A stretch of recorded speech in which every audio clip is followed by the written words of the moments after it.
விருதுநகர் மாவட்டம் கிருஷ்ணன் கோவிலில் கல்விப் பணியில் கடந்த 34 ஆண்டுகளாக சிறப்பாக சேவையாற்றி வரும் VPMM கல்வி நிறுவனங்கள், கலை மற்றும் அறிவியல் கல்லூரி, பொறியியல் கல்லூரி, நர்சிங் கல்லூரி, கல்வியியல் கல்லூரி உள்ளிட்ட பல்வேறு கல்வி நிறுவனங்கள் ஒரே வளாகத்தில். முதல்வர் இன்னைக்கு பேசும்பொழுது தன்னுடைய டேபிள்ல ஊழல் குற்றச்சாட்டு 3 ஃபைல் இருக்குது. அது குறித்து உங்களுடைய கருத்து? இல்லை, அவங்க மெயினாக சொல்கிறதே இன்னைக்கு ஊழல் இல்லாத ஒரு நேர்மையான ஆட்சி அப்படின்றத அவங்க வலியுறுத்திக்கிட்டே இருக்காங்க. தமிழ்நாட்டில் முதலில் லஞ்சம் ஊழல் இல்லாத நேர்மை ஆட்சின்னு சொன்னவர் கேப்டன் தான்.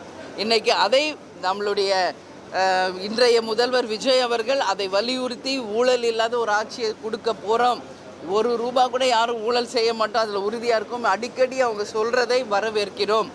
ஆனாலும் சில பக்கம் இப்பொழுதே அதுக்கான எல்லாருமே ஊழல் வாங்க ஆரம்பிச்சிட்டாங்கன்னு சகோதரர் அண்ணாமலையார், நயினார் நாகேந்திரன்லாம் சொல்ல ஆரம்பிச்சிருக்காங்க.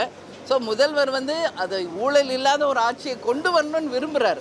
ஸோ அதுக்கு அவங்க கட்சியை சேர்ந்த எல்லாரும், அனைத்து எம்எல்ஏக்களும் நிச்சயமாக அதுக்கு ஒத்துழைச்சி உண்மையாகவே லஞ்ச ஊழல் இல்லாத ஒரு நேர்மையான ஆட்சி வந்தால் நல்லது. என்னை பொறுத்த வரைக்கும் நான் பொதுவெளியில் எல்லா மக்களிடையும் நான் பேசுவேன். கிரவுண்ட் லெவலில் இந்த ஆட்சியில் 2 விஷயம் பாராட்டுக்குரியது.